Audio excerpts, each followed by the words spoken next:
What's up, guys? Another episode of Real Ball Talk today. A little bit of a special one. Looking at the January transfer window. We've got a couple of our main guys, as always. We got Jalil in the building. How you doing, Jalil? Yeah, man. Blessed, man. All good. The window's looking a bit funny, so it'll be good to get into this one, see what's going on. Do you know what I mean? Yeah. No, definitely. My guy, Rash. It's been a couple of shows. Arsenal been winning while you've been gone, man. What are you saying? Hey, you're still on mute, Rash. Yeah. So I was just saying that maybe I should stay away more often. You know what I mean? Get some good results in the bag. But yeah, I'm all good, man. How are you keeping yourself? Good, man. Thanks. Yeah, man. Obviously, anyone watching, make sure as you join, make sure to hit that like button, as you know, YouTube law, and subscribe if you're new, or check out our content before you wish to subscribe. So yeah, man, we got a good show hopefully for you today. Looking at some of the main January moves that could be happening over the next couple of weeks. We're about halfway through the window already. So yeah, mainly predicated around the top 6 clubs. So yeah, man, without further ado, I'm saying, let's probably start off with the most recent news that occurred. I think yesterday was confirmed, and that is around Rob Holding. It was kind of announced out of the blue that he was going to sign a new contract, and I'm not sure how long it is. I think Arsenal don't usually disclose it. They just call it a long-term deal. He's been playing well recently. When I say recently, I mean the last 3-4 games, and it looks like that's been enough to earn him a long-term contract at the club. He's been here for a while. I think Wenger signed him for like $2 million from Bolton back in 2016. So he's been here almost 5 years. So yeah, Jalil, let me come to you first, bro. How do you feel about Rob Holding signing a new contract at the club? It's a funny one for me because at first, if we look at the beginning of the season, I was one of the ones saying, I don't really want Rob Holding to be playing as much as he's been playing now. Having said that, he's kind of stepped up. I mean, in the last few games, he's kept a few clean sheets with Mary there. And if I'm being 100% honest with you, I'm not mad at it, bro. I'm not mad at all. I've been defending this guy, for a few years. And if we're going back to certain things, we haven't really had a good English centre-back for a while. If that makes sense. So it's good that he's English, We keep the English blood in the camp, if that makes sense. And I'm not mad at giving him a contract. If he becomes the number one partner to Mari or to Gabriel, I'm not mad at that. I'd rather keep him than David Luiz at the moment. Just off the way he's been playing. David Luiz has been playing, he's been conceding. Holden's actually been doing a good job. He does lack a few things in regards to pace, but his positioning, has been there. He might. I don't want to compare him because I might get slaughtered as usual when I compare him. Here we go. Hey, Rash, hey. Are you ready? Yeah. Yeah, go on. Mertesacker was not fast. Mertesacker wasn't, but his positioning was good, and that's what I'm comparing him to. See, I got you two there. You guys thought you were going to attack. We're going to go. Jokes aside, man, I think, he said that, when he first came to the team, he was running off Mertesacker, to be fair. And you can kind of see it, Mertesacker wasn't blessed with pace. Rob Holding not blessed with pace, but he is blessed with the aerial duels and the tackling and the blocks and stuff. So he can only get better from here. And I found out the other day he's still under 25. I think he's 25 now or something. He's still quite young. He's 25, yeah. So he's still quite young. So having said that, I'm not mad at it. I'm quite happy with it, to be fair. Whether he becomes the first team player or a squad player, it's good to have him in the camp, in my opinion. Yeah. No, I mean, yeah, he's definitely played well recently, and I think, as you said there, as a squad player, definitely for sure. I think he's someone that looks like he could be good to have around. Just before I come on to you, Rash, we got a comment from Jesse.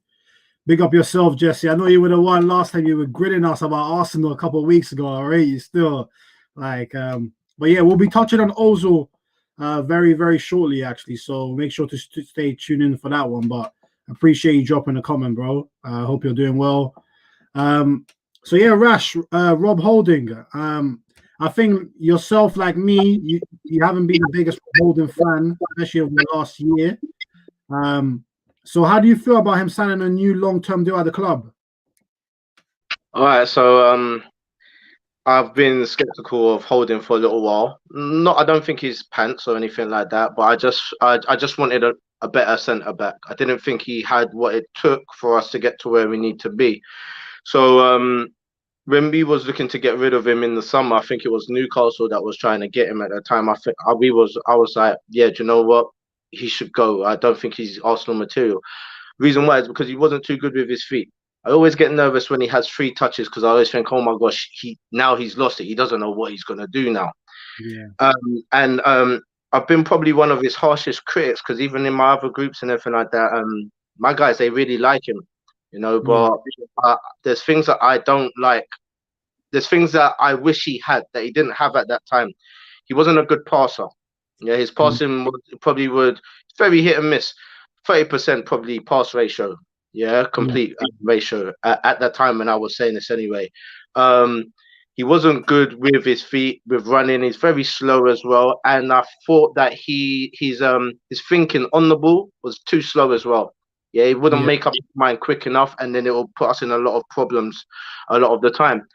But however, what I've seen of him, let's just say in the last 10 games, I've seen more of a player, you know, a better defender. He's calm on the ball. He sticks to what he knows. He doesn't try to do a bit too much. Like you'll see Gabriel, he'll get the ball and he may try to run through the center sometimes to play the ball through. You even see Luis and Mustafi do that quite often, but you won't see Holding do that. He sits in his corner. He knows what he does. He's there to clean up the ball. He's here to play the passes, be the available man when they're passing at the back. He's very good in his aerial challenges as well, and he's got heart. The kid's got a lot of heart. You can see him, he's aggressive. Yeah, his passing has fixed up. He doesn't need his pace if he stays doing exactly what he's doing. And my mind has been changed. So when we signed him, I thought, you know what? That is very good. It's a good deal. I think the long-term deal, I think it's up to 2024. I think it is. Yeah. Okay. 3.5 years. Okay. And I think he's worked hard for it. I think he deserves it. And out of all the centre-backs who's been told, look, you got to own your spot this year, I think he's one of the ones who's put in the work, and I'm happy with it. Yeah. I mean, I think you make a lot of good points there around Holding. I think he's had to work his way back to get to where he is now from that ACL injury that he suffered against United. I think it was back end of 2018 when he was doing well in the team, actually. He was doing well. And I think with him, I agree with you in the sense that if you tell me now that Rob Holding is going to be our 3rd or 4th choice centre-back and we get rid of the likes of obviously Mustafi, Socrates, even Callum Chambers, then I will say, you know what, Rob Holding's actually not a bad 4th choice centre-back. You know, if you told me, okay, he's going to be the one starting Carling Cup or Carabao Cup, whatever you want to call that competition now, games, when we need to rest players, Europa League, the group stages, early rounds or the knockout, that's all right, actually. It's not too bad. He's been at the club for a while. He clearly loves the club. So, and as you said, Jalil, sometimes it is good to keep that, you know, that English ethos running through the club.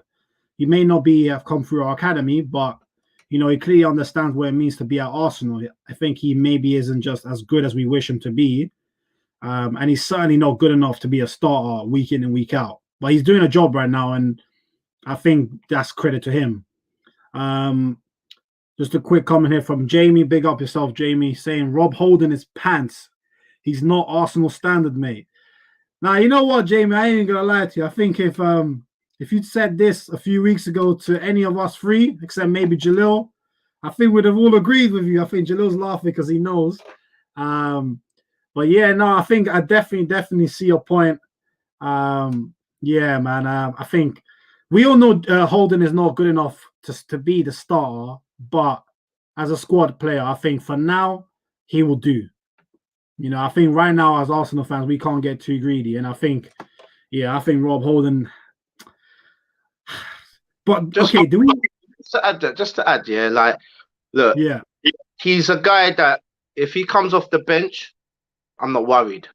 You know, at the moment, who comes off the bench for centre back, say if like a Mustafi was to come on or a Socrates was to come on, or even sometimes when Chambers makes an appearance, I'm worried because I'm just like, oh my guys, I know these guys have got about at least 3 mistakes in 20 minutes in them. Do you know what I'm trying to say? So, but if he was to come off the bench, like say for instance, Murray got injured or Gabriel got injured, and he was to come on, I'll be like, okay, it's okay. I feel like he knows what to do. He can do a job. Yeah, it's not Arsenal material. He's not top quality. However, he's better. Is the best of a shit bunch, shall we say? Hey, I'm not gonna disagree with you there. You know, I think that's a good way of summing it up. I don't know, Jalil, man. Just to finish off on Rob Holding with you. Yeah, man. You feel like he deserved it, yeah? You know, after arguing with both of you here, because you guys keep saying he's not the best out of the shit bunch, and you're saying if he's the fourth, John, you're saying if he's the fourth selected defender, you're not going to be mad at him. I'm thinking, wow. He's not the best. He's not the best. But if we're going to compare him, I'm going to compare him to a few players, and you tell me, Rash and John, you tell me right now who's better. So I'm going to put out names there, yeah? Okay. Me, who plays for Burnley. I'm only English players, by the way. Only English defenders. I'm going to name 5. Ben Mee, who plays for Burnley. Who's better, Rob Holding or Ben Mee? I mean, I'm going to give it to Holding. Okay. Rash? Okay. He okay. to say it. He to say it like he's like. Okay. Is it Dunk who plays for Brighton? Yeah, Dunk's better. Okay. In my opinion, I don't know what Rash is saying. I think Dunk is as well. Is a better player. I'm not gonna argue with you. How about Maguire for United?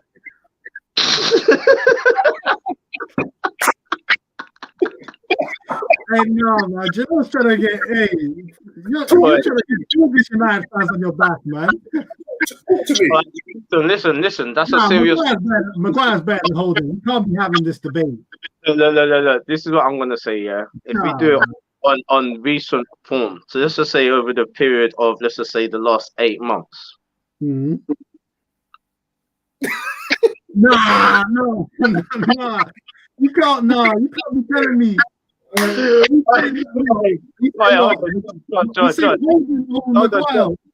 You can't tell me. You know, Maguire's been pants. You know he's been pants. Maguire's been awful for a long time. I ain't gonna lie, but Rob Holding's been good for 3-4 games, bro. know, but maybe statistically, Holding might even be better than him. Can I say something? But I don't think he's better than him. I'm just letting you guys know. Yeah. You always have to put that disclaimer, Rash, you know. One thing quickly, yeah. Holding, you guys are saying Holding's been good for three or 4 games. You're not saying 3 or 4. My thing is last time he showed himself. Can I? The last 2 finals we played against Chelsea in FA Cup, who was our best defender? Against Costa, when Holding was against Costa, he bossed it. And when Holding was against Chelsea was shit. I know when Chelsea was shit in the final we played, but Holding had a part to play. Can we put some respect on his name, please? Listen, Jalil, listen, man. But bro, like we can't act like he hasn't had an ACL and he hasn't been the same since. That's what I'm saying. I used to call him Bambi. Bambi on ice. Listen. To call him Bambi, bro. Because it's like what he was thinking up here wasn't happening down there. It wasn't in sync. Okay. Yeah. I mean, hey, we got Jesse here saying, hey, Jesse's reckless with it. He's saying Joe Rodon is better than Holding. To be fair, that Rodon guy is not he actually looks like a pretty good prospect. You guys know the Welsh one. Chelsea away this season. He played well actually. But nah, I'm not gonna say that yet, Jesse. But give me a year or so, and you'll probably be right. Where we got Jamie here coming back again saying Ben Mee Tarkowski, however you spell it. To be fair, Jamie, you made a good attempt there. I'm not even sure myself. Christian, John Stones, Dunk, Ben White. That's just to name a few English centre backs better than him.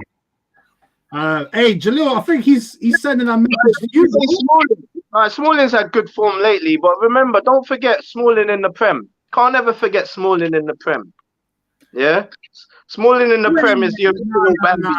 No. Listen, I ain't even a United fan, but you guys have me here defending United players. Smalling was better than Holding. Nah, I don't think so. Yeah. This is a very good comment, yeah. But I want to look at all these players he's put down here, other than Stone. I want to know what the fuck they won in the last 5. Okay, but okay. I want to know. Wait. Because the reason why I say this, Open has actually played in finals and done shit. He's played in full games and won shit. Then me, Tonkin, Smalling, Ben White, none of them done shit from Holding, bro. I don't care. And also hasn't been good in the last 5 years. And Holding's been 10 times better than all of them. The only person I would argue against is Stone.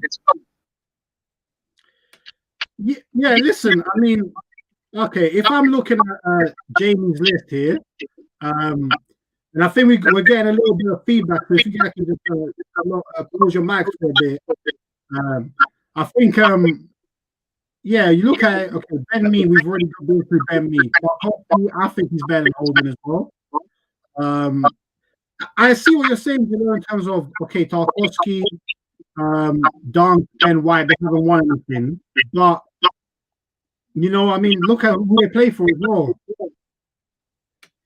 So yeah, no, I think he's throwing in some good names, and yes, he's thrown in some real good names. The only one who's really that he really messed up there on is Smalling.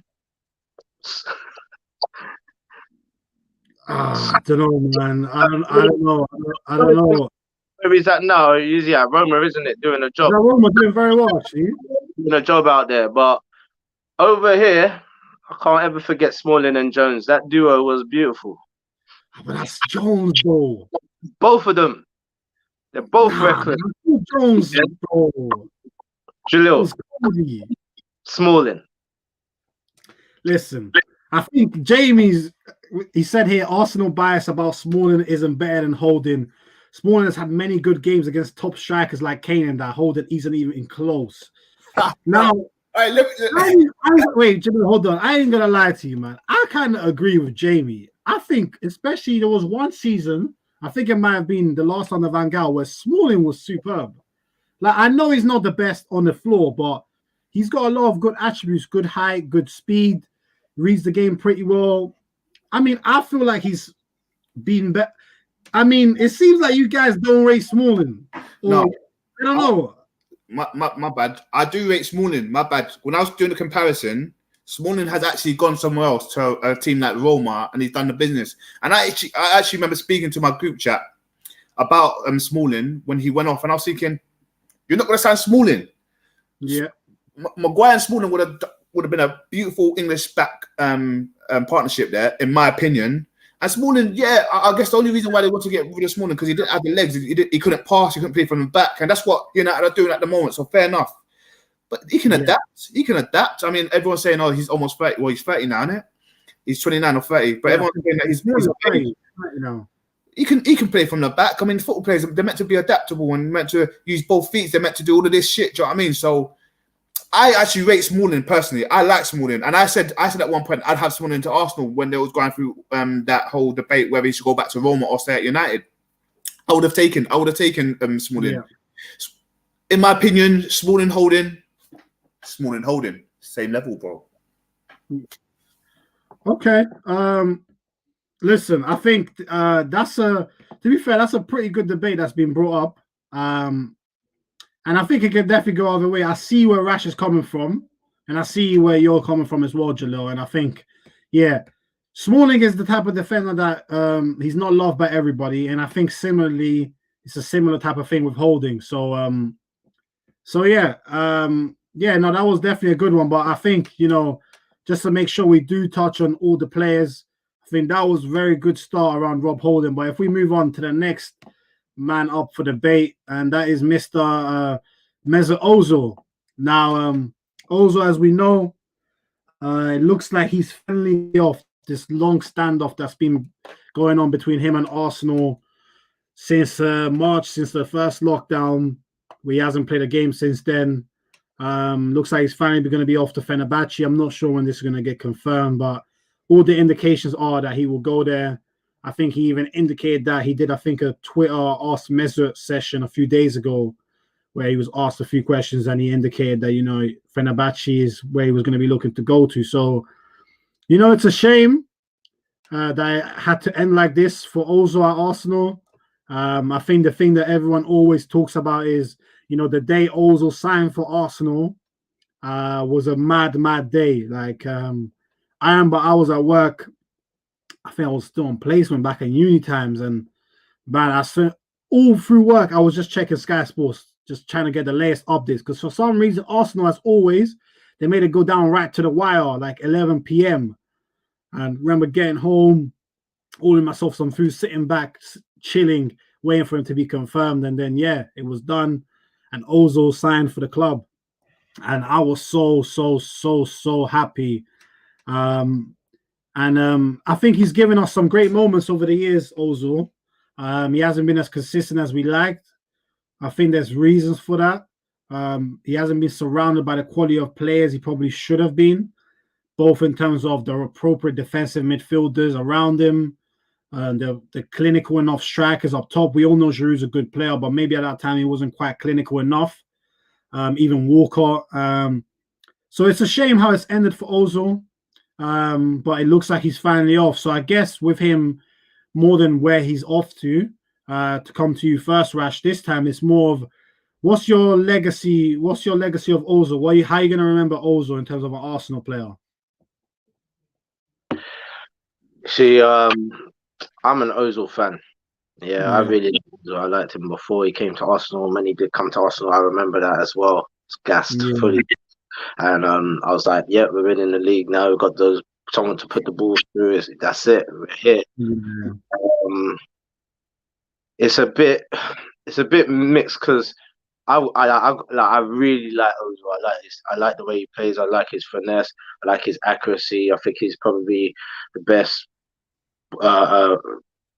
assist in probably the world that I've seen. Do you know what I mean? Bar the earlier bunch. Do you know what I mean? So from his observation, I think he's one of the best, if not the best.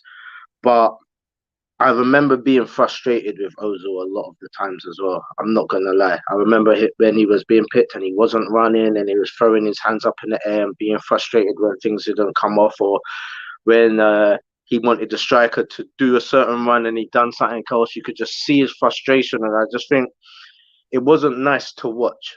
To see a professional have that sort of persona when he's on the pitch. However, what he did produce on the pitch when he was on form, it was pure magic. As Arsene Wenger used to say, he's an artist, so you just got to let him be free to do what he's doing. When he was on the pitch with the likes of Sanchez or Santi or Ramsey, you'll see that because these are workers, people who would work on the pitch, he didn't really have to do too much except slip them guys in, and that's when you kind of see the best of Mesut Ozil. But it seemed like when Sanchez left, he kind of just said, all right, there's no one in the team that's kind of on the levels or the wavelengths who's going to do the type of runs that's going to enhance my beauty of football. Do you know what I mean? There was no one who we could click with like that. So I just think he just gave up, and he would say he cared and everything like that, but you just didn't see it. So I wanted him gone because I didn't think his heart was there. But then when you look at it on the flip side, he stayed committed when everyone wanted him. When everyone was bouncing, he stayed. Yeah, he got a big contract, but he didn't ask for that. He accepted what was offered to him. And he didn't, get a big contract and then say, do you know what? I'm chilling. I'm ill. I'm not playing. I'm this. He's saying, I'm here and I'm ready. It's us that said, no, we don't want you no more. We don't want you to be playing. So in regards to his loyalty to the team, I think that can never be questioned. Do you know what I mean? He said, I want to be here when everyone's saying we don't want you here. When fans were saying, I don't want you here. When the board and everyone's saying, please take a pay cut or bounce. When the manager's saying, oh, you're not working hard enough. And showing up to every training and he's doing what he's got to do. Do you know what I mean? Showing, look, I'm here to be picked if you want me. You know what I mean? And that sort of attitude to have right now has been the thing that, to me, that has made me not forget, but it lightened the damage of him not working as hard as he should have when he was on the pitch, because I feel like a big injustice has been done against him right now. And when someone seems like they're oppressed, it's very easy to like them again and take them back in again and remember their good things, because you don't like how they're being treated now. So for me, I'm not happy to see him leave because I love the player. Yeah. However, I'm happy to see him leave if it works out better for him and for Arsenal, because that's what we need. We need it terms where he's happy where he's at. Arsenal's happy. They free up some change. He said he wants to go in the question and answer session. He said he's more likely to probably go towards America or to Turkey. Where he wants to go towards Fenerbache. That's his boyhood favorite team, you know, and it would be for him to play there. So I think they're just waiting on wages now. I think that's the last thing. They're sorting out the wages now with Fenerbahce and Arsenal, trying to see how they can come to some sort of solution in regards to these high wages right now. But yeah, it's going to be missed, but I think he needed to go. He needed to go for a long time. Yeah, no, I think that's brilliantly said. And I think so just before I kind of go on, how would you describe Ozil then? Would you say he's a legend, he's an icon, he's a great servant, or he's someone that's always going to leave you wondering like what could have been? What would you say, Rush? So say that one more thing. I was just reading the statement. Say that again for me. Yeah. No, I was just gonna say, like, how are you gonna remember Ozil? Are you gonna remember him as a legend, icon, great servant, or what could have been? He's always gonna be a what could have been for me, because I can't call him a legend. I can't call him a legend. But he's clearly the best thing that we've got. Do you know what I mean? And the closest thing on the pitch that we've got to one, or in the team that we've got to one, his talent is unquestionable. It's just, I just think he's just been dealt with wrongly. But it's definitely a what could have been. He could have been a club legend, could have been a club icon. I think the M10 could have been big as an Arsenal brand. Do you know what I'm trying to say? And we've been the ones just pushing that brand, and that's how it would have gone into the legendary book status. You know what I mean? But unfortunately, he just didn't reach it. But yeah, definitely a what could have been. Yeah, no, definitely. I think all brilliantly said that. For anyone just tuning in now, make sure to hit that like button. If you're new as well, check out some of our content and subscribe if you feel it, if you enjoy it. Yeah, I think with Ozil, as you said, Rash, I think no one put a gun to his head when it came to signing the new deal. I think Ozil was very smart, very tactical. He saw that the initial push was to get Sanchez to sign the new deal. Less of the focus was on him. And as soon as Sanchez bounced, he played his cards and said, look, this is what I want. This is what I believe. I'm market worthy. You're going to pay or not? And the club paid. And the thing why fans, I think, have given him a bit of a hard deal is because everyone was happy when he signed that contract. No one complained about how much it was. Everyone was like, okay, this is what we've been waiting for. We've been waiting for Arsenal to put down the money on the table for our big players. We'd lost Nasri, 1 year deal left. We'd lost Van Persie, 1 year deal left. You know, we've since lost Ramsey on a free transfer. We've seen it happen over the years. We let people go on their final year. Sanya was another one. So we finally moved like a big club, if you can call it that. And it just hasn't worked out since then. I think Ozil hasn't performed as well as he could have. But as Jamie says here as well, and I think it's a brilliant point from Jamie, big up yourself. You know, he says, clearly it's not for footballing reasons why Ozil's out of the team. Nobody is near Ozil's level in Arsenal's team, and Arteta should take some of the blame for not getting the best out of him. I think that's 100%. No one can tell me, how can you justify Ozil not making Carling Cup squads? And Jalil, I'm going to come to you in a sec, but I'm going to throw this question to you. Like, how can you justify Ozil not making Carling Cup squads when sometimes in the substitute bench, you'll have 2 goalkeepers? Like, you can't tell me that's footballing reasons. No one can tell me Willock is better than Ozil. You can't. You cannot tell me that. And don't tell me it's about giving the young players a chance, because that's not what it is.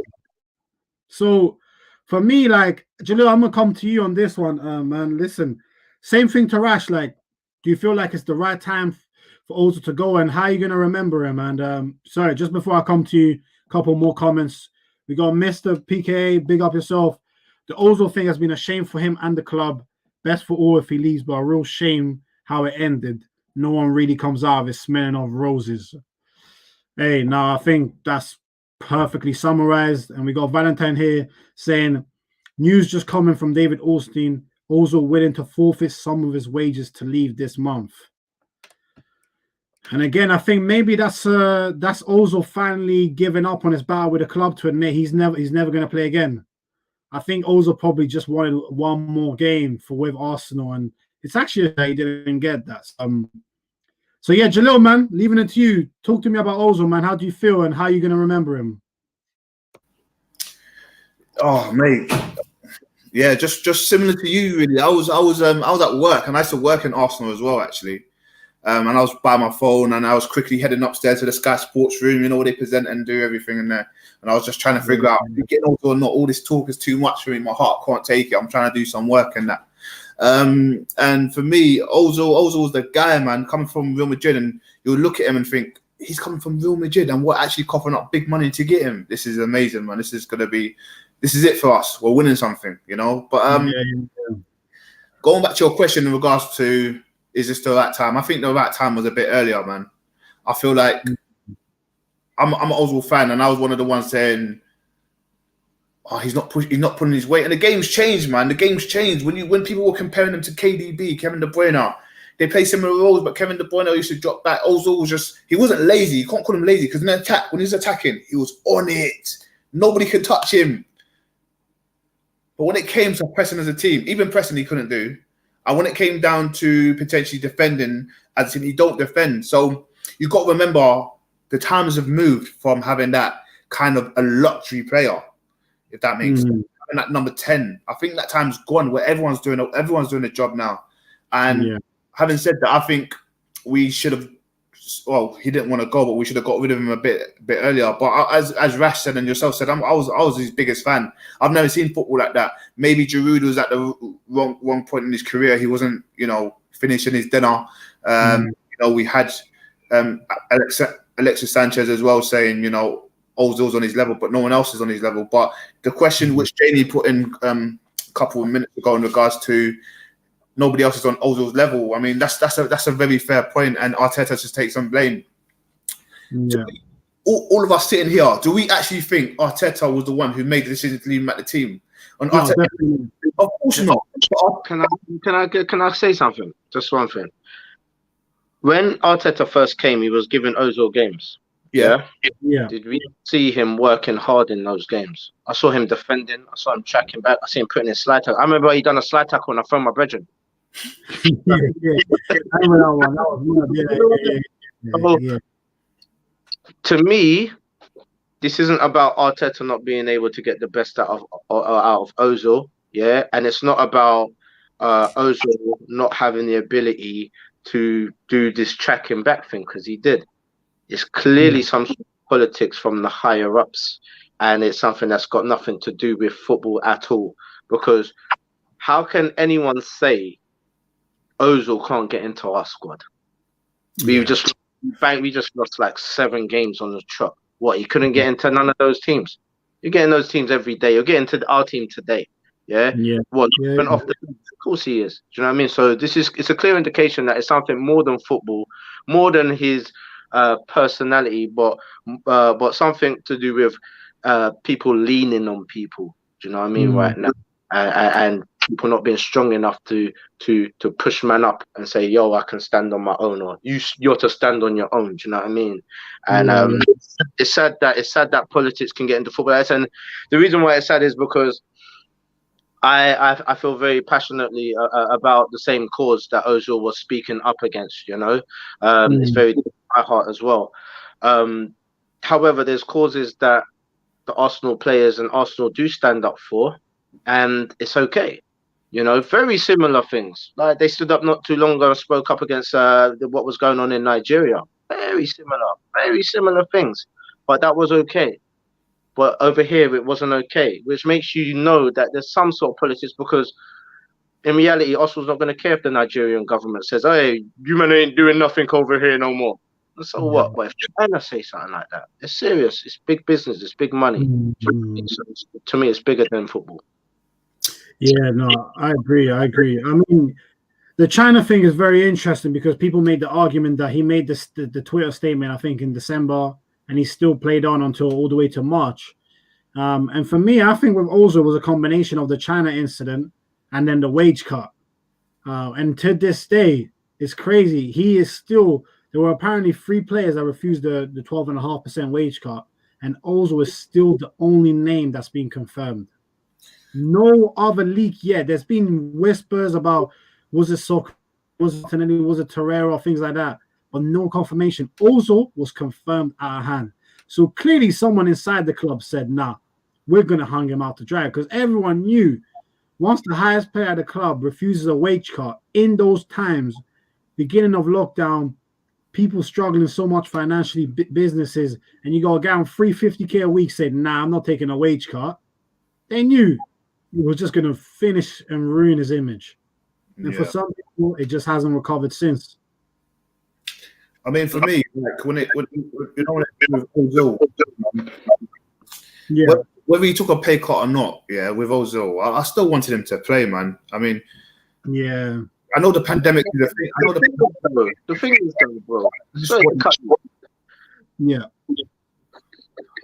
He was contracted to get paid a certain amount of P every week.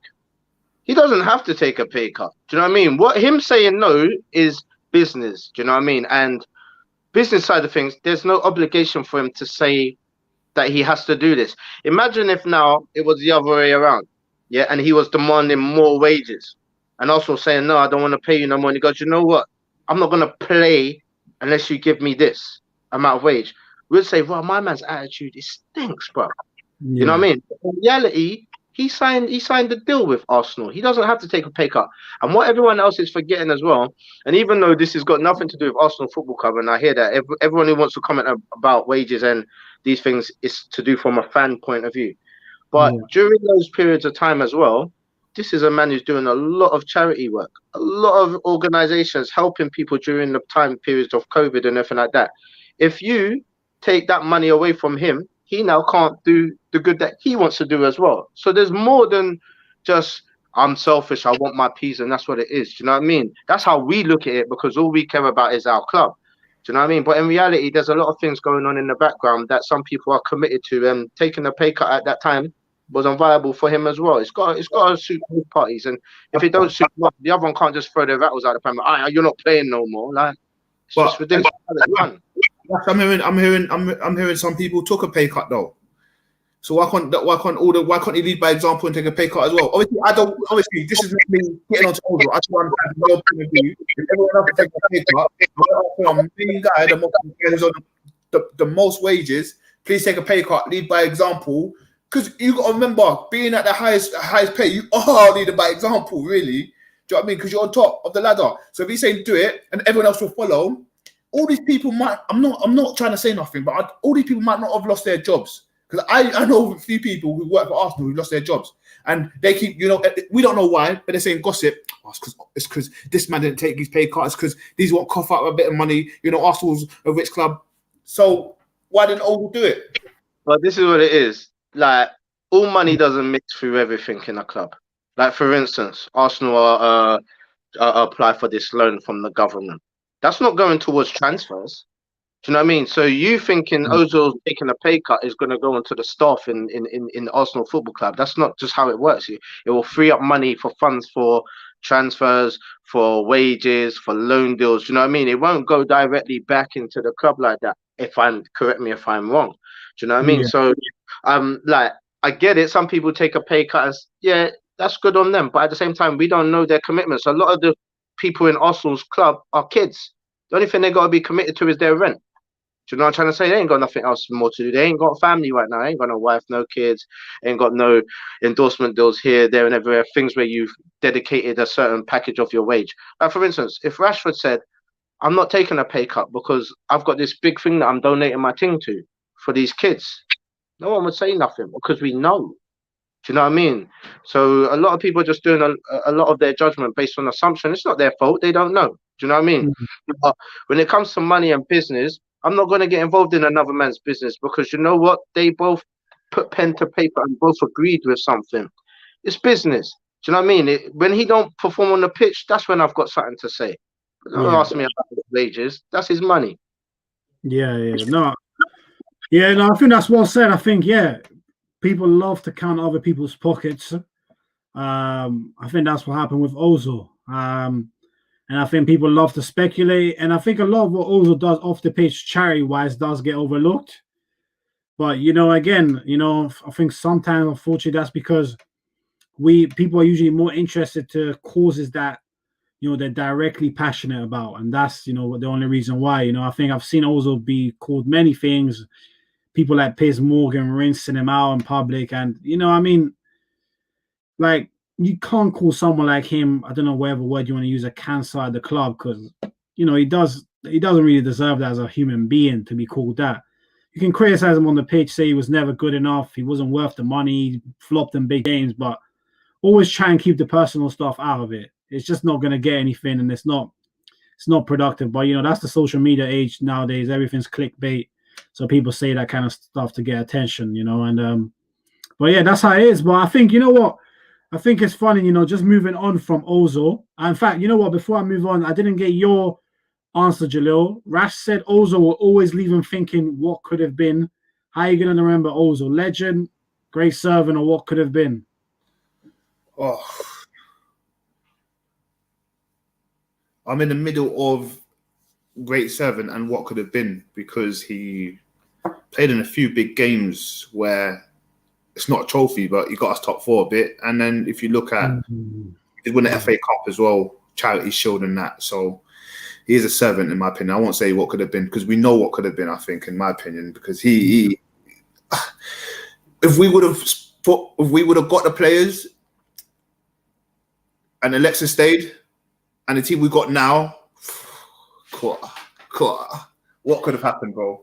Man. Yeah, I always do wonder what could have happened if we just had a few better players around him. Especially that season, he had like 19 assists. He had like 17 or 18 by January, and he only got one assist from January to May.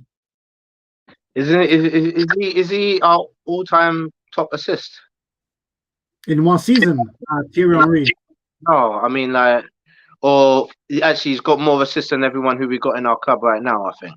In our club right now, yeah, by miles, yeah. In our club right now, yeah. Everyone put together, he's got more assists than everyone. Has he? That might not be far off. I think that might actually be possible. A stat like that anyway. Like he's still the team still hadn't reached Ozil's assist levels yet, or something like that. Maybe it's the team as a whole in this season. Maybe it was that.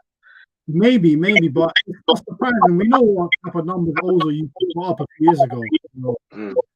So yeah, but you know what? I think it's interesting to get onto this. I mean, we just talked about Ozil. Like, obviously, he's going to be leaving this month, but naturally, he'd be a free agent in the summer. So you'd think, like, wow, Ozil, like, would be one of the best free agents. But we've actually put together a little 11 of free agents this summer. And it's quite crazy, actually. I don't know if you guys can ever remember a talent pool like this of free agents. But wow. It just makes me think of Wenger back, I think, in 2015, 16, saying that things were heading this way. More and more people would become free agents, more and more of the players. And, I mean, look at this team. You got Donnarumma in goal, a back three of Alaba, Ramos, Boateng, midfield of Di Maria, Modric, Wijnaldum, Canonoglu, I think that's how you pronounce his name, from AC Milan, and then a front three of Depay, Messi, and Aguero. I mean, that is a hell of a free agent 11. There's going to be some good bargains this summer, wages aside and anything else on top. So, I guess, Jalil, let me come to you first with this one. If you were Arsenal and you could only get one, everything considered, age, wages, where they play, everything, who are you taking from that 11? You can't give me more than one, bro. Give me three.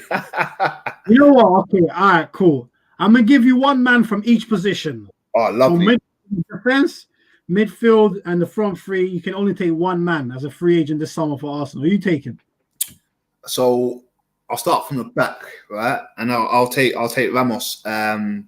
He's what? What is he now? 34? 35, I think, or 34. Yeah. Look at Thiago Silva. Do you know what I mean? And I think Ramos is far better than Thiago Silva. I'm not trying to say Thiago Silva's dead, but he's dead after what he's been doing at Chelsea. Do you know what I mean? I'll take Ramos. Going to the middle. This might be a touchy one, but I'll take Wijnaldum. Genie. Yeah. I'll take him. He's got legs. He's active, and he's got that drive. He's got that drive in the aspect of he's always pressing. He gets the ball. He passes. He's got everything. And him next to Partey, 100%. I'll take that more than anything at the moment. And yeah, go on. And when it comes to strikers, there's only one man I'm looking at there. It's Messi. I will take Messi without blinking an eyelid, mate. I don't care how old he is. He will bring something to our team. Do you know what I mean? So, yeah. So those are my three, mate. That's my three. Yeah. I mean, before I come on to you, Rash, we got Mr. PKA saying most of them will command a huge wage. Hey, listen, we know this, bro. We know this, but hey, allow us Arsenal fans to just dream a little bit and think about what could be in a different world if we were owned by Man City's owners in terms of potential free agents. But you gotta agree with us, man. That's a hell of a talent pool that's going for free. So the waiting will be crazy, but there's no initial fees. So that's definitely something to consider. So yeah, whoever's watching yourself, bro, tell me, who would you pick in terms of like what if you don't only pick 3 players from that list, from that 11, tell me who you'd pick. I mean, Diallo said he'd pick Ramos, Wijnaldum, and Messi. Hard to disagree with those 4. With those 3. Rash, let me come to you, man. Same question. If you were Arsenal, dream scenario, you can get 3 of those players, 1 defender, 1 midfielder, 1 forward. Who you taking? All right, so this is who I'd want at Arsenal right now in our current crisis, okay, and what I think we need, yeah? I'd go exactly the same as Jalil, except I would go Aguero. You're going for Kun or Messi, yeah? Kun's still hungry. And do you know what it is? Yeah? I'm talking about if they was to walk into our current situation. I'm looking at Messi's situation over in Barcelona, and he don't want to be there. They're not doing well, and it's all over his body. It's all over his mind. He don't want to be there. Do you know what I mean? And to me, you want someone who wants to just play ball regardless all the time. It's going to put in the work all the time, going to be hungry all the time, not going to let his head drop, always going to just say, do you know what? I don't care. I want 5 more minutes because I want to score 3 more goals. That's Aguero. Yeah, Aguero wants to play every single minute of the game. Yeah, he's hungry every minute of the game. He gets vexed when he gets taken off and he's had a shit game. Yeah, he's hungry. He works hard. Do you know what I mean? He's got skill. He bangs goals. He's certified and he's younger. Do you know what I mean? If I'm correct. Yeah. So, Wijnaldum as well. Machine in the middle. I would take him. He's the youngest out of the bunch, I think, out of all of those lot. And he's Champions League winner. Yeah, he does the bit in the middle. He does exactly what he's supposed to do. He's a talent. He's a talent for his national squad. I think that's a no-brainer in regards to how many seasons we can get out of him and what he can bring to the club in regards to what we need right now. And Ramos, clearly just because he's a winner and he's a capo. Like he's like, if he was in a movie like The Gladiator, he'll be Maximus. You get me? Like he's happy to lead the charge. He's not afraid to get dirty. Yeah, he gets bare red cards. He does stupid things sometimes, but you know what? He will get the team fighting. He won't let them drop their heads. He won't let them like shrug their shoulders. He'll get them playing, and that's why I pick these 3 stuff. Yeah. No, yeah, great picks from both of you and great reasons. Just gonna look the comments here quick. We got Mr. PK again. Big on my bro. He's saying he's agreeing with Jalil, I think. Not sure why it's not coming up. but he's saying that he would also take Ramos. There we go, Ramos, Ronaldo, and Messi. So he's agreeing with Jalil. He's also saying Ramos will slap the foolishness out of people like Bellerin and make man want to win at all costs. Gigi is still young and full of energy, bargain, and not too high a wage for Messi because he's Messi. I mean, brilliantly broken down. And you know what? If you actually told me, if in terms of my three players, I'm going Ramos, also going Ronaldo, even though I did consider Chaganoglu. I don't know if that's how you pronounce his name. Someone correct me if that's wrong, but only because he's creative and can take free kicks. But I'd pick Ronaldo just because of the combination with Partey. And then in terms of a front three, I'd probably just have to go with Messi because it's Messi. But I definitely see the Aguero point. We need a hungry goal scorer. Memphis Depay would also be very interesting. I think he's improved a lot as a player over the years. But you know what? Actually, I was going to say, if you told me I could only pick one man from that 11, if I remove the fantasy of watching Messi play for my team, I might pick Ramos purely just because of what Mr. PK just said. Like, he'd come in and change the mindset of the club. I could generally see him turn up to training and on the first day slapping Shaka in the face. You know what I mean? Saying shit does not go on like this around here. You know what I mean? We win at all costs. Bellerin, and you complain about Sanchez wanting to win at all costs. If you're still like that, bounce. Do you see what I'm getting at? That guy Ramos at Arsenal, mentality-wise, different. So yeah, man. I mean, but hey, that's a hell of a. Is there anyone on that 11 that you wouldn't take? This is open to both of you. I would I'd take everyone. There's not one player here I wouldn't take, bro. I wouldn't leave anybody out. You know what? The only one I'm hesitating over is Boateng. Do you know what I wanted to say, but I didn't want to be liberties. Like I've seen Boateng and last season he looked old, man. He looked old. I think he's had a few good moments this season, like shockers, like you wouldn't expect from him. But I think he's over the hill now. I think it's over now. Yeah, Mr. PK is agreeing with us, not Boateng. And you know, with Boateng, the thing is, yeah, I like him as a player, but I can never quite forget when Messi dropped him on his bum. I just feel like that's just like I can't forgive that. That's why. Man dropped like he got knocked out. Bro, that's why none of you lot rate him. It's like he broke both of his legs. That's what I'm saying. He lost the power in his legs and he's like, oh shit, I'm going down. You know what I mean? Nah, man, that was. You know, don't get me wrong, he's World Cup winner. He was superb for Germany, actually. Done his bit for Munich on the ball. He's an unbelievable centre back. But, you know, right now at this stage, I wouldn't take him. I think if you put him and David Luiz next to each other, boy, that could be hairy. That could get a bit hairy. So yeah, but that's all. No, man. Oh, man. You got DJ Manners jumping in saying, never Boateng, Messi snatched his soul. Bro, Big up my boy. Man says Messi snatched his soul. Hey, I swear.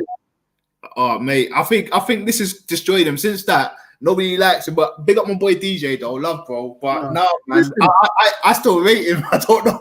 Nobody plays center back, bro. Rash, you were a DM. If somebody ripped you like that in a match, are you playing on or are you pretending you're injured? Because I'm pulling a hamstring. I would have kicked him down still, ask Jalil. He's not lying. I would have kicked him down. He wouldn't have done that. Even if he got past me, I would have taken him down. Red card, everything, whatever. You're not doing me like that. You know what the problem is?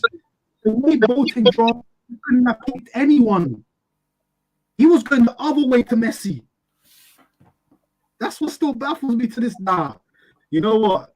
Hey, even Mr. PK is dying. saying Boateng was in stitches after. Hey, listen, Boateng, no man, Messi finished it still. I think that will never leave Boateng behind still. But anyway, man, that's a hell of a free agent 11, and it's definitely going to be interesting to see where they go. You know, Donnarumma linked to Chelsea. We'll see about that. Alaba looking like he might go Madrid. Ramos, I still think he'll stay at Madrid, but again, that might depend on what Alaba does. Boateng, not sure. I can see him taking maybe an easier move. And then Messi, PSG link up with Neymar and Mbappe could get very mad.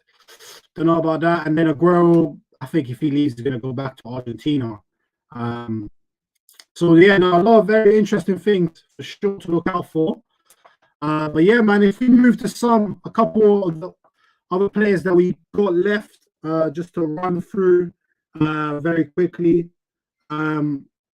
Guys, talk to me about this signing for United, Amad Diallo. I think it cost him about 37 million. I've seen a few highlights of him. He does look like a very decent prospect. I think he's 18 or 19. So yeah, I mean, he came from Atalanta. United kind of need a right winger right now. Rash is playing there at the moment, but he's not really comfortable on that side. So yeah, let me know, guys. You guys seen much of him? Any clips? What do you guys think? I've seen a few bits on him, if I'm honest. Yeah. He looks the part, if I'm honest. He looks the part. But again, you know, how old is he? He's like 18, 19, right? Yeah, 18, 19, yeah. He's gonna do well at United, man. They've got a good squad. Look at all the players you got there, man. You got senior players like Rashford,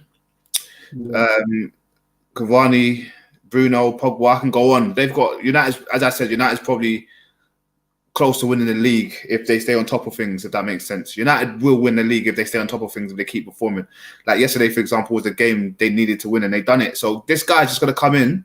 He's going to come in and see that and just play well. I mean, I can't see. I've watched him. I've seen him, and it's a development program for him at the moment. He's going to be good, man. I think United got a good bargain here with him. How much did he cost? I think 37 mil. One for the future. There you go. I guarantee you, I can put money on the table right now. They'll make profit off him if they sell him in the next 5. Yeah. No, I agree with that. It looked like a good prospect to me. Rash, anything to add on him? All right, so one thing I do know is that I think he was bought by Manchester United after only having 24 minutes of pitch time. Yeah. And it's just, I haven't seen the guy play, but I'm always hopeful and supportive of young players coming through. Do you know what I mean? However, it stinks of Bebe. You know what I mean? Not seeing too much of it. Do you remember him? Do you remember him? Oh my God. He was bought off of rumours and insights. Oh, this is the new top guy. These people are going to be on. And remember, Ferguson just said, I just want him. I'll get him straight away. Didn't even see him play. And he was trash. It was the biggest fraud I've ever seen in English football. Yeah. And so, to me, I don't think, like, what they spent 37 million. You said 37 on a million on someone who played 24 minutes first team football. I just think it's a massive risk. And now, if United was the United of the past, where their development and everything like that was as it was, their training and their backroom staff and their youth development. However, that's changed now, and yes, there are enough players in the Man United squad for him to look to and see as role models, and definitely be taken under the wing to become a great player, because they've got a lot of great players in that squad right now, you know. But that mentality of I'm like your big brother, that's not at United anymore. You know, before, when there was the Keanes there and Bruce and you know, what's the other centre back that was always there with him? Pallister. Yeah. They had like some real serious people in there, some real strong characters in there that will help raise the team. Do you know what I mean? And help through your transition of becoming a pro player. But I just don't really see anyone at the United team with that mentality as well that can help anyone develop. You know what I mean? Yeah. And I don't know their backroom stuff, and I don't know everyone who's doing their training. But in regards to players, I don't see anyone there that will say, "Hey, I'm gonna take your hand and I'm gonna show you how to do this thing," because everyone's kind of for themselves. Recently, they're doing the thing, like they're putting out a lot of good results, but mentality-wise, who's gonna teach him anything other than someone close to his own age? Like, imagine Rashford has probably got the best mentality in the whole team, and he's a young buck. Yeah, him and Fernandes. All right, Pogba's to me been their most recent best player. Yeah, he's back. Him and Bailey have been revelations for them in the last few. But when Pogba's ready to do his Pogba shit again, do you know what I mean? It's just Rashford and Fernandes, really. Do you know what I mean? And Fernandes, what's he going to be speaking to him in? I don't know what language my boy speaks. Do you know what I mean? But I think it's a big risk. But I'm just waiting to see. I'm waiting to see what comes of him. Yeah. You know what? I'm very interested to see him. He definitely looks like a good man. If anyone watching has seen Diallo play, just drop a little comment, let us know what type of player he is. He looks very skillful, very nippy, good left foot. And I'm very curious to see him in the Premier League. Obviously, as I said, guys, girls, anyone watching, make sure to smash that like button. Doesn't cost you anything. And as I said, check out our channel, much more content to come. And for anyone who's interested, I believe Man City are winning 1-0 against Brighton, about 15 minutes to go. So that'll be a big win for City, given the context of the title race. Moving on, couple players left for us to run through. The next one is my next one. Sorry, I'm hearing I'm lagging a bit, so I might jump out in a second, come back in and leave it to you guys to move forward with it. The next player is Christian Eriksen. Now we've spoken about Ozil. A lot of Eriksen rumours, rumoured with Arsenal. I've seen, I think, some rumours even with Chelsea. No, sorry, not Chelsea.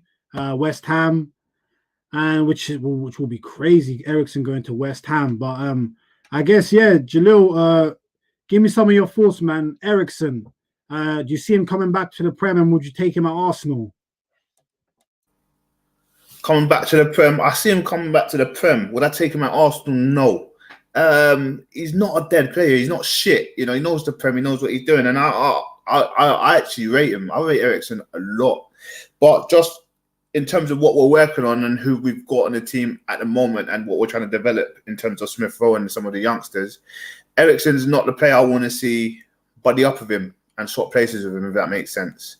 Eriksen's not a guy, and I actually heard something on the radio the other day, actually on Talk Sport, about Eriksen potentially might going back to Spurs. He might be going back to Spurs, so I saw that, and that was quite interesting for me. And obviously, he left when Poch was there, and obviously now Jose's there. He could do a job there. I don't want to see him back. I don't want to see him at Arsenal, if I'm honest with you, bro. I don't want to see him at Arsenal, man. I do want to wind up the Spurs fans and that, obviously, by taking him, if that was an opportunity, but I just don't see it happening. Do you know what I mean? I wouldn't take him. I know we've been linked to him quite a bit. I would like to see him back in the Prem, though, because I haven't been really seeing him in Serie A. I would love to see him in the Prem because he's good to watch. Do you know what I mean? He scores free kicks. You don't get to see much of that nowadays. Do you know what I mean? But yeah, no, Arsenal, son. No Arsenal for me. Arsenal. Rash?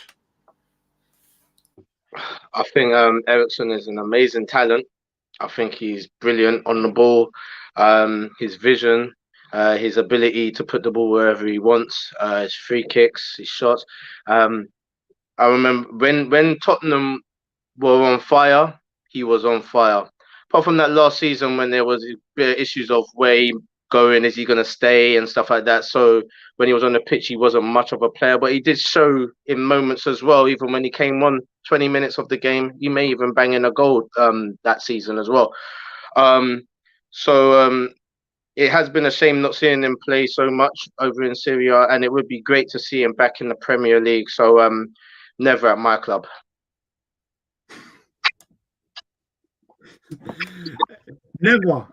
Never at my club. Okay. Hey, not even for free. Listen, he's considering going back to Tottenham. He's got Tottenham in his heart. Never at my club. I hear that. I hear that. I hear that. I do hear that. Sure. Hey, It'll be like another Willian retirement pay. I'm not on it. I'm like Rash, bro. I'm not on it. I'm sorry. you know what, guys? It sounds like we're starting to learn from our lessons of the past. I mean, Mr. PK is saying, nah, allow him coming to Arsenal, man. However, it would wind up that lot down the road. It's true. It's true, it would. Because they don't really have many legends. And I reckon based off their history, they probably consider him close to a legend. So for him to come to us, they'll be pissed. But yeah, I wouldn't take him. Great player. But nah, I wouldn't. Let him go somewhere else and rediscover his form. You know what I mean? You know them ones. Let's try and sign someone else. Give that money to somebody else. And speaking of giving the money to someone else, someone it looks like we are about to lose, and that is Mr. Balogun. It's a shame. I mean, I can tell Rash already has a lot to say on this. Yeah, man. I mean, I'll be honest. I haven't seen too much, but what I've seen of the kid, I like how he moves with the ball. I like his instinct. I like how he finishes.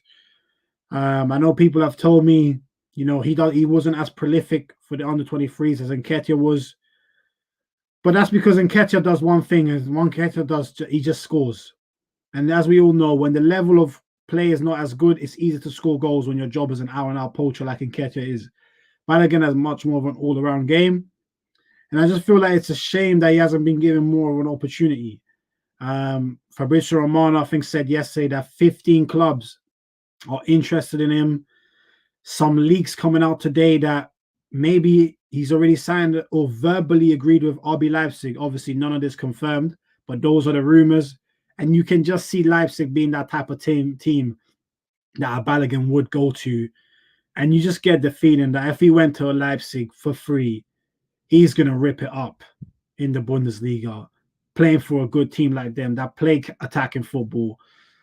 And so, yeah, Rash, I'm going to come to you first on this one. Mr. Balogun, how do you feel about us losing one of our own? Man, this one is really, but it's bad business. It's bad business for Arsenal. Should have locked him down from last season before there was a new hype around him, because there was already a hype around him last season as well. Watched the kid play a few times, and he's a talent. In terms of having a football brain as well, he's got it. Definitely a hell of a lot more than Eddie. With no jabs at Eddie. He's just a different type of player. He brings in the team. He's not just a goal poacher. You know, he's in the build-up play. He's precise with his goal scoring ability as well. Like, he scores more than he misses. You know, and I think he's a great talent. It's a shame because obviously he wants to stay at the club as well. He actually wants to be a Gooner. It's just that he wants first team football and he wants that guaranteed.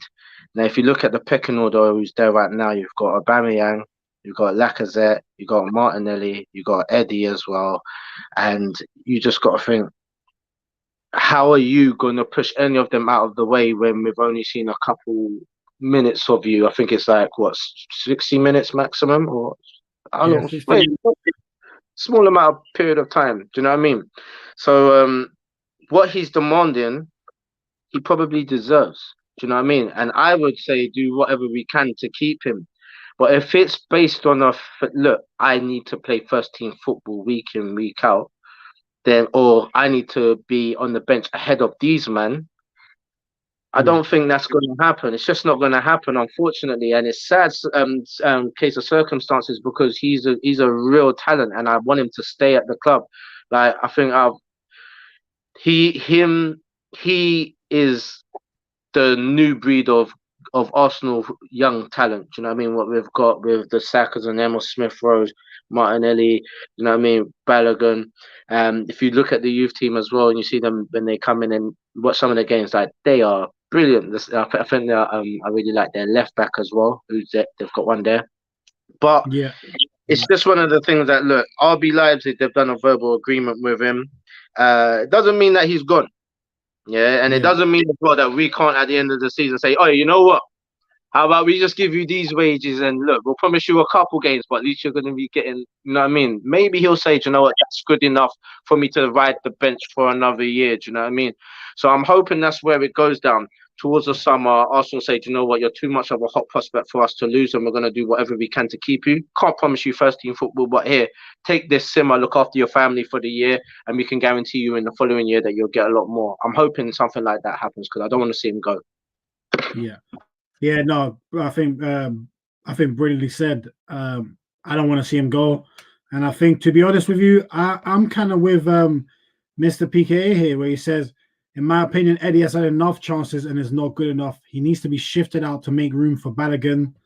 And he also said, we had a conversation the other week. Remember we did that. Which one would you take over? And then I even said Balogun over Eddie for exactly the same things that PK is saying. 100%. Like, and PK also says, I don't think he wants to be straight in the first team, but he must think he needs to be on the bench ahead of Eddie. Nothing against Eddie, but just not Arsenal quality. And I think before I come on to you there, Jalil, I think he makes Mr. PK makes a great point, because, you know, it's not that we want to get on to Eddie. I think we all wished that Eddie would be good enough for us, but it just doesn't appear that he is. He's just a fox in the box, whatever you say, but he hasn't shown. Aubameyang is a fox in the box, and he gets goals. We can allow him not being good at almost any other attribute of the game, to put it harshly like that, in terms of his hold up and everything else. But Eddie's not like that. He went to Leeds, he got sent back for a reason. He's given a chance to Arteta, not taking it for a reason. He might not just be good enough for us. And I think it's exactly as he says. It's not that Balogun says, I want to take Alba and Laka out of the team. He's saying, I want to take Eddie's place on the bench. That's what he's saying. He's saying, He's saying, I'm better than him. I'm better than him. And why am I to disagree with him? So yeah, Jalil, how do you feel about that, man? How do you feel about how it looks like we're going to lose Balogun? And if it was up to you, these last 6 months, would you take Eddie out of the team, sell him, and then promote Balogun? Yeah, man, it's a good question. It's a bit of a I don't know what I'm gonna do, y'all. But you know, something's gonna happen. Go on, shoot them, man, son. All right, cool. Let's go. So it was what I'm saying, and just because I've spoken to a few players who played for Arsenal, and you don't hear their names ringing anymore. Balogun's quite smart. I'll tell you this: he's pushing for a move because he doesn't want to go down the pecking order. What I mean by that is, obviously Eddie's getting the games and Eddie's preferred at the moment. If Balogun doesn't try and force a way out the club, his professional career as a football player is going to go. And this has happened to a lot of our players. For example, I can name one and you'll think, oh shit, he was meant to be the next person. Sonogo and Akpom. They kept falling behind two people, always. So I think for Akpom, it must have been a few other guys, but for Sonogo, it was Giroud and Welbeck at the time, I think, if I'm not mistaken. So having said that, he knows he's just going to disappear, Balogun. And we know he's a talent. He could have gone to the Championship, or he could have gone here and there. So he's forcing a move to Leipzig, which is a good place to go right now because they're doing all right, and he guaranteed first-team football at the moment. So having said that, if he goes, I'm not going to be upset. I have to be real with you lot, man. I'm not going to be that upset because he's doing it for his own personal development. And do I feel like we missed out on a talent? Yes, we have, but we missed out on many talents before, and they've become nothing anyway. Eddie at the moment.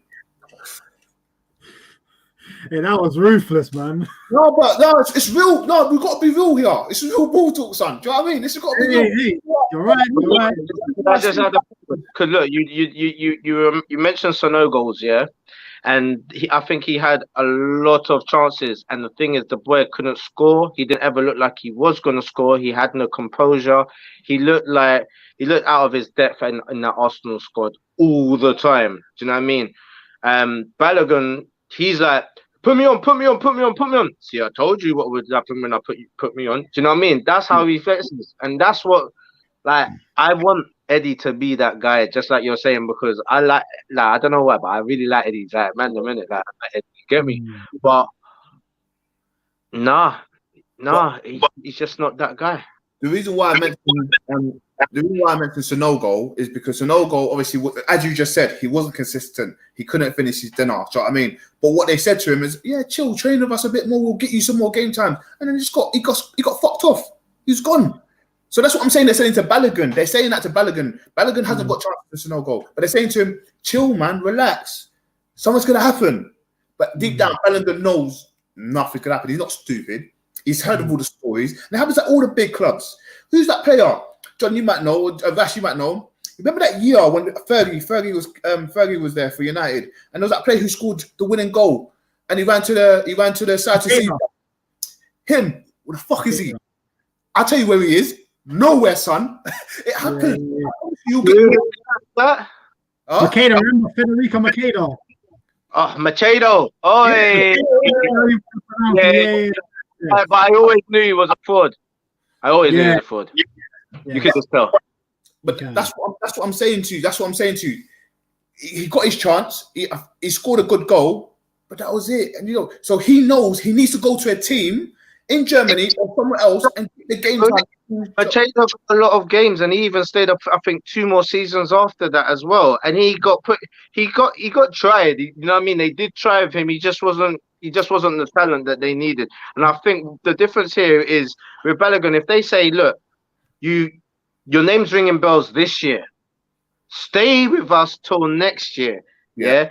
If he does what he's been doing, he's gonna fly into our squad. Sonogo got the chance and he didn't score goals. So yeah, you got to bounce. Eddie got the chance and he's not doing what he's supposed to be doing. So I reckon he's gonna be, you know what I mean? If they give Balogun the chance and he does what he's been doing, bruv, I reckon he'll be that guy. Listen, before I let you continue, let me just come in quickly because I feel like I have to. Sonogo, let me just talk about that guy quick. I think I've said it to you guys before. When he signed for us, 2013, I went to the Emirates Cup. I think I told you, Jalil. Yeah. I've told you. I might even have told you, Rash. I went to watch the Arsenal game. Sonogo played. I was interested to see him. Honestly, after watching Sonogo play live, I still remember to this day coming out the Emirates with my younger brother saying, you know what? It is possible to be a professional footballer. He's the worst player I've ever seen play for Arsenal. No, I used to say to my son, if he can make it so good, I don't want to hear nothing. I used to say that to him. 100%. That's how bad Sonogo was. And he still got given chances. He still started loads of games. Balogun hasn't had any of that. So I hear what you're saying, Janil. We had the likes of Akpom. We thought, he's going to blow. He didn't blow. We had a Phoebe. We thought, he could make it. A Phoebe. He ended up going. He's had a decent career as well, but not what we could have expected. J. Emmanuel Thomas. Yeah. J. Sanchez Watt. I remember when he came through. Mad hype around J. Sanchez Watt.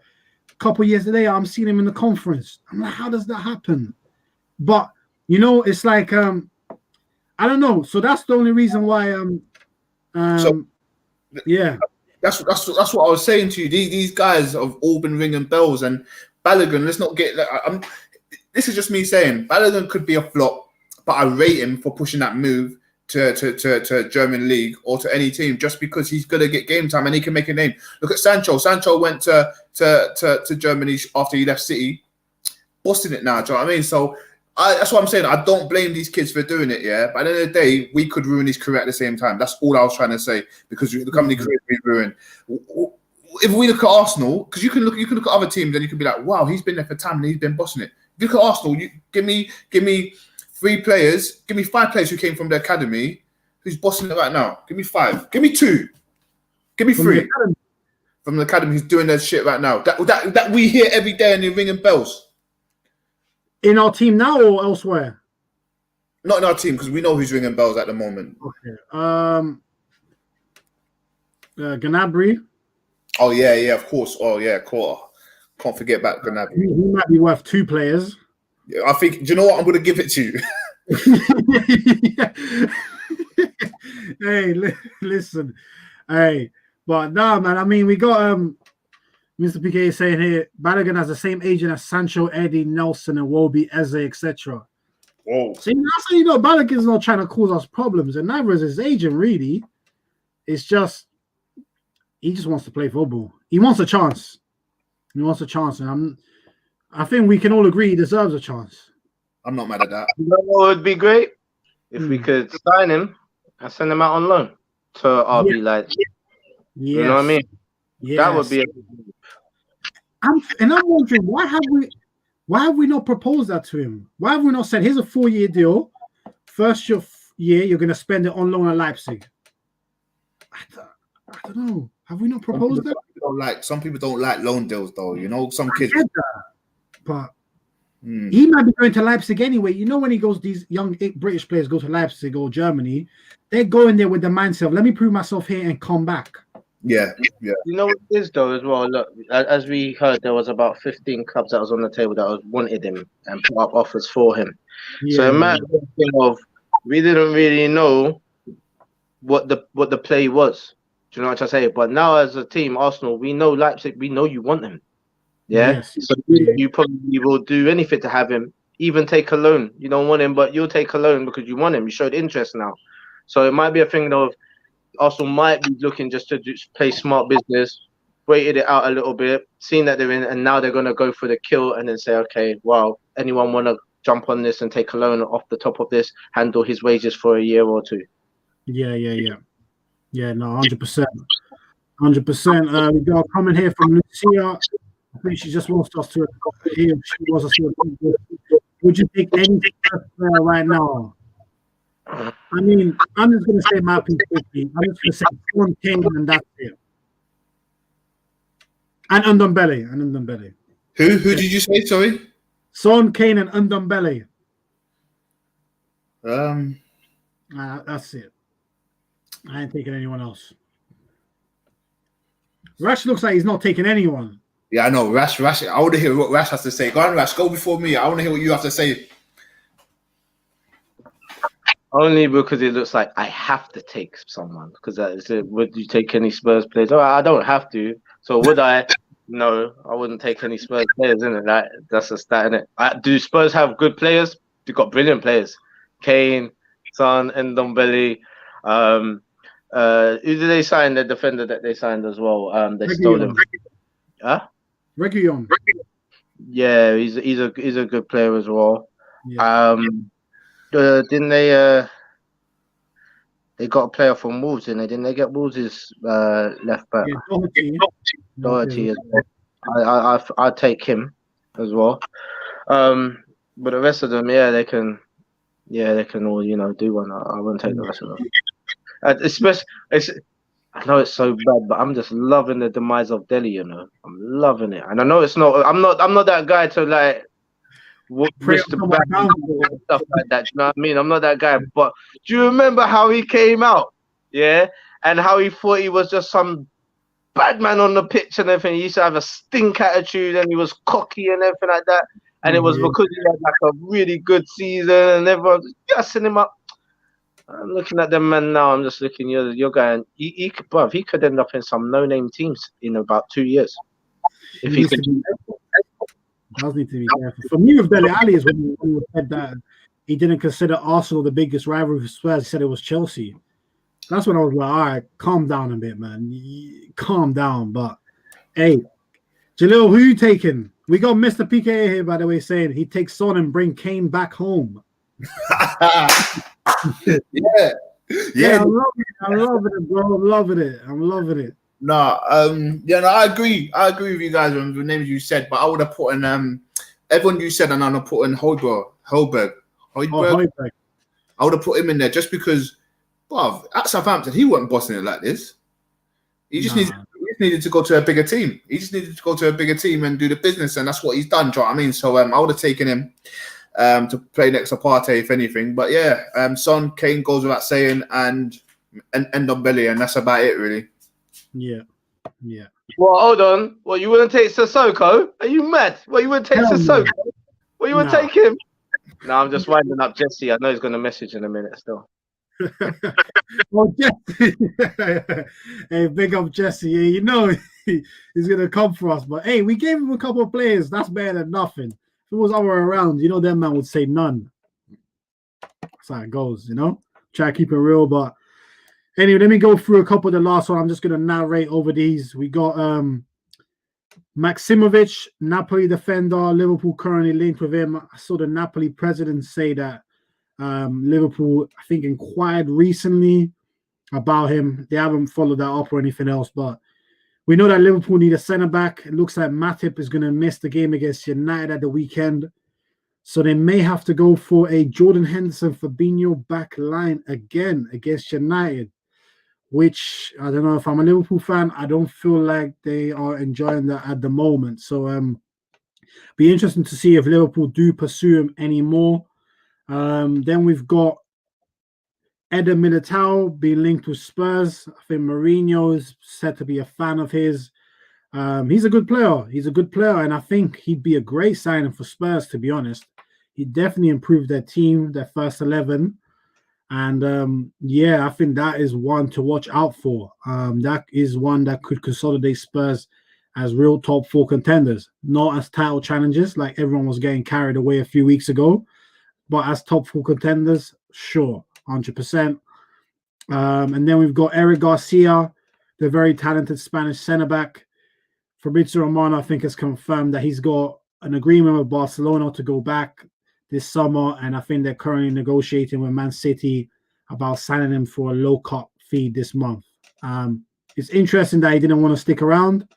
I think that's why in the end City decided to sign Ruben Diaz, who's an absolute beast, and he's still young, like 23. So maybe for Garcia going back to Barcelona, his hometown where he came through, maybe it's the right time, especially with Piqué moving on. He might be the natural successor to him.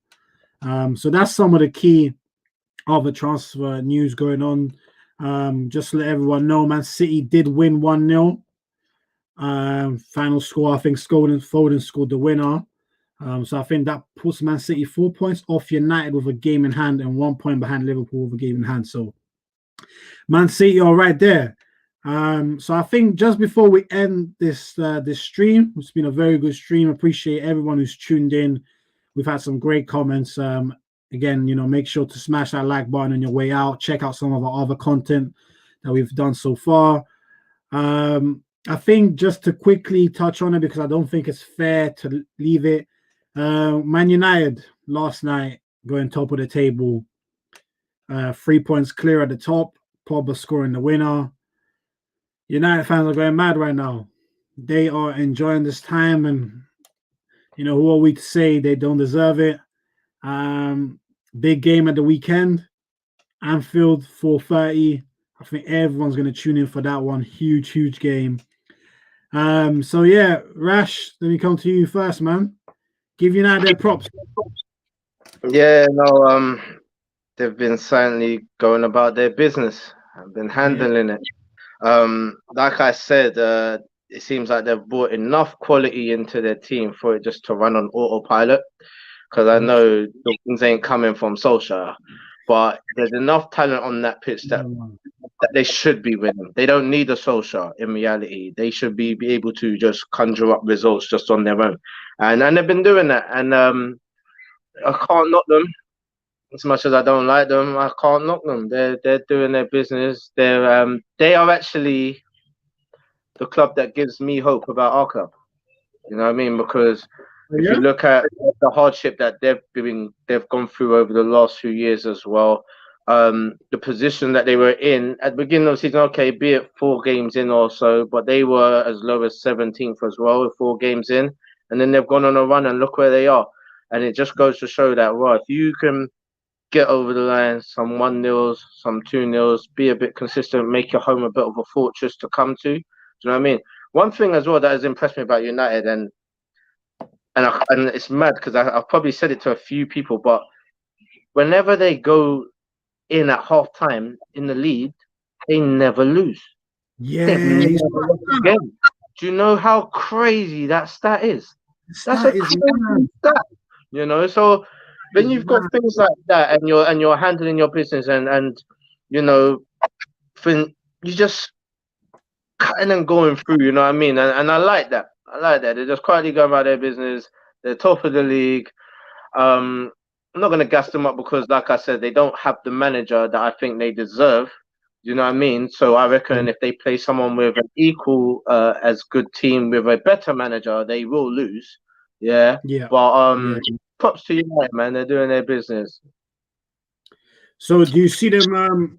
You see them losing this weekend against Liverpool? Then Thing is that Liverpool's struggling at the moment with their defense, and it seems like they're struggling with ideas as well. The top three need to have a word with each other because there's bags of talent up there, and they're not really performing.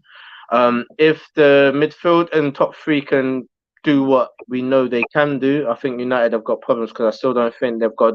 I think the reason why United are playing as good as they are in the back is because Bailey's there. If he twists his ankle, though, it's over for him. It's over for him because we all know he's got glass ankles. Someone quite like myself. So if as long as he's consistent, though, United can do a job over Liverpool easily because he's been the revelation for them since his comeback. Pogba is all of a sudden he's realized that he's at a team that seems to be worth playing for, and he's playing really good. He's been their best player along with Bailey. I think they can beat Liverpool simply because they don't have the personnel right now, and because you know they seem a bit disjointed up top. You know, Mane, Salah, they just don't seem to be connecting as they normally do. I don't know if they're falling off, you know, falling out off the pitch or something. I don't know, but their chemistry ain't really working on the pitch right now. United could do a job, and you know what? United tend to. You know what I mean? Yeah. They tend to. So Liverpool, so yeah. Yeah, no, I think that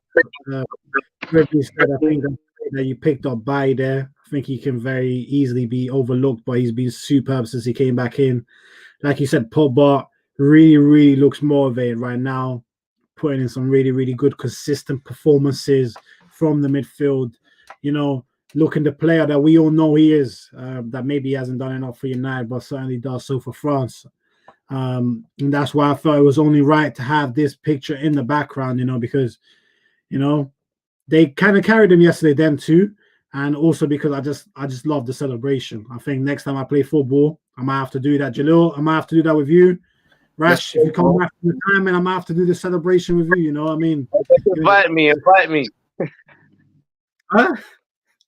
Yeah, no, 100%. 100%. Yeah, man. We got Mr. PK saying, big you man up, doing good things, keep it up, time for some food, peace. Much love, bro. Appreciate you tuning in, man. Big respect to you, and definitely, man, we'll keep going on this journey with all you guys and girls. And yeah, man, enjoy your food and make sure to smash that like button on your way out, bro.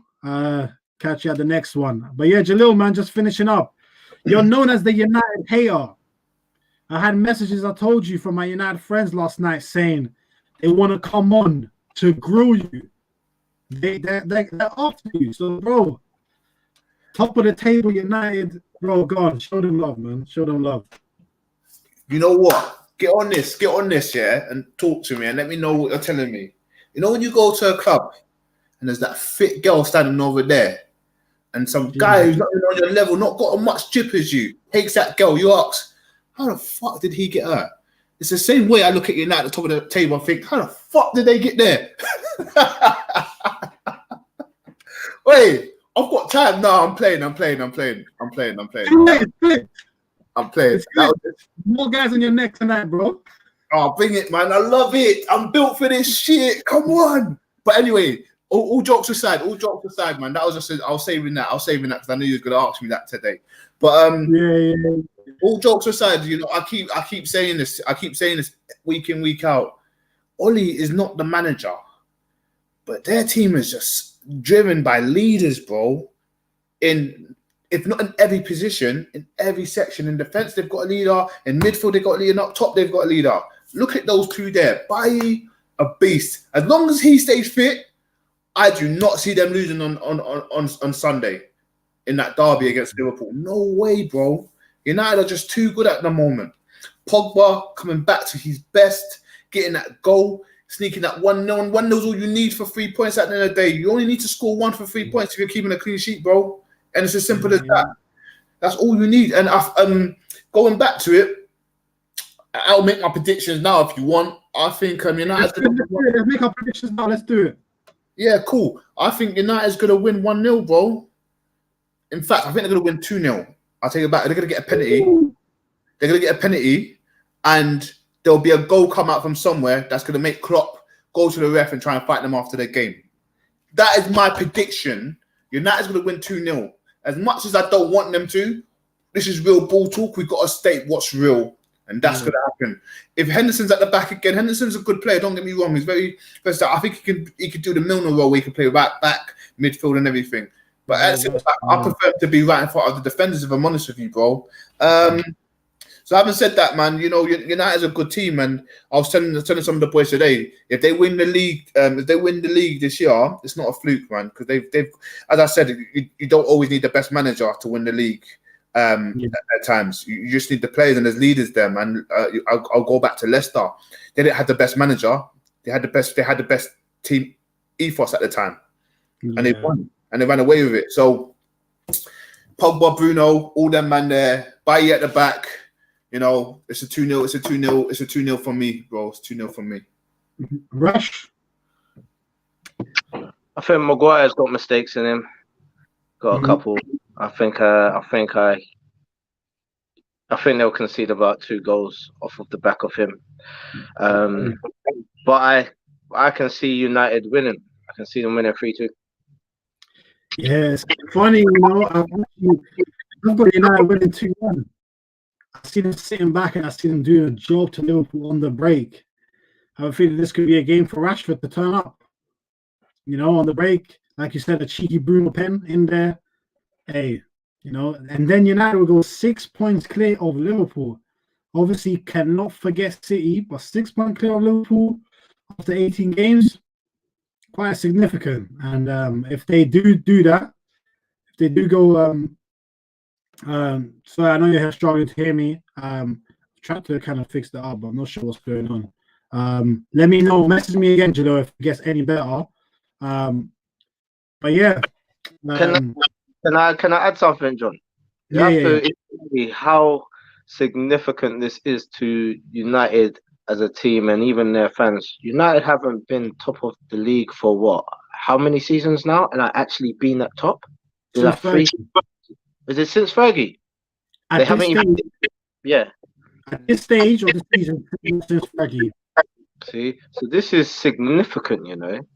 It's very important, and it's a big deal as well. And if we're looking at, since Fergie, they haven't been top, and since Fergie, they haven't looked like they was ever going to get top, you know. But they're there now, and they're playing good football, and they got the players to do so. And if they can keep it consistent, we might see United like in the last few games, thinking they might do a job and actually win the league. Don't want to say it because I can't see it, but if it's, you know what I mean? You know what I'm saying? They're actually there again. And you know what? It's weird because I've been saying to a lot of my Man United fans that I look at United and I actually feel bad and feel sorry for them, and I actually want them to become the United that they used to be because I miss that United. And it might be here. And next season, if they give Oli the sack, boy, and get someone good in, hey, their dominance might come back. It could come back.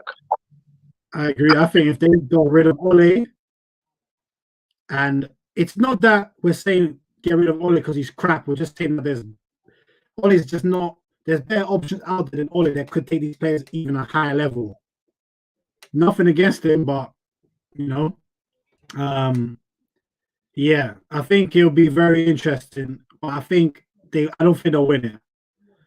I don't think they'll win it. So yeah. So I guess you man, Rash, Jalil, any final words from you guys?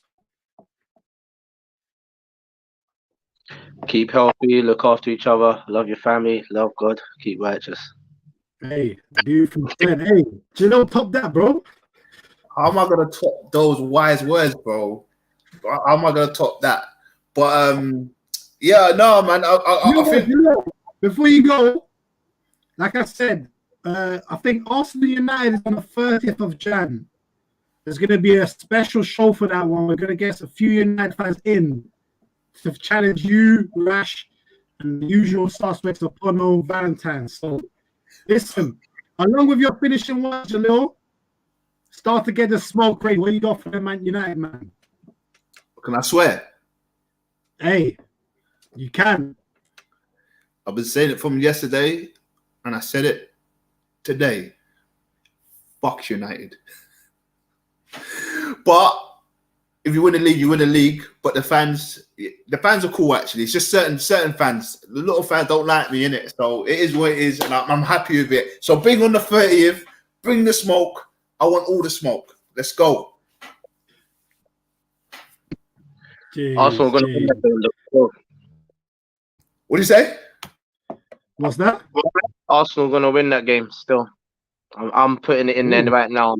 I'll be the one to say Arsenal will win that game. Inshallah. Okay. Inshallah. Hey, I had to add that just to make sure. Do you know what? I'll give my predictions.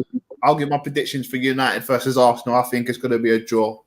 It's going to be a boring game because both are going to play safe, and we're definitely going to play safe because we need a point, and they're going to go for it, but they don't want to lose, and they're going to get to that mentality that we had when we're Invincibles, when we was winning 1-0s and getting draws, and they were like, "Oh, you little shit, Invincibles are overrated." I hear it all the time, but what the fuck you doing now, son? Do you know what I mean? But it is what it is. Let's go.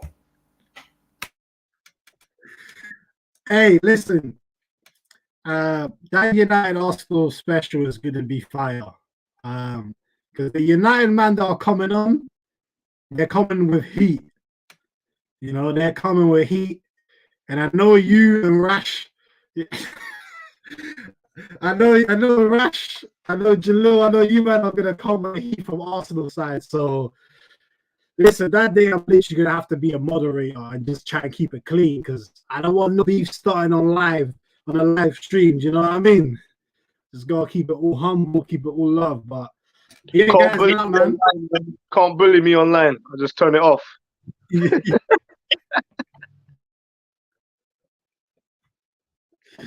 Hey, listen. Hey, that's the perfect way to end it. But listen, appreciate everyone that's tuned in. Like I said, make sure to smash that like button, subscribe. I think we're on 91 subscribers now, so getting close to that 100. So yeah, like we said, we're going to be looking to do a giveaway. We're going to announce it on Instagram this week what it's going to be.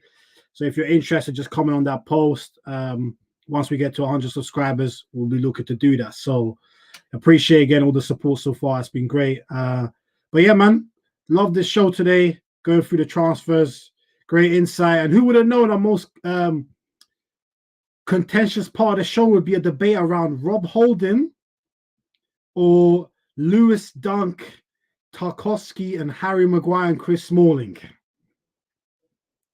You can't predict it, can you? So yeah, man. Rash, Jalil, much love to you, man, and on to the next one. Easy, guys, yeah? Stay blessed. See you later, my guys. Love, love. Love, boys, love. Take care, bro.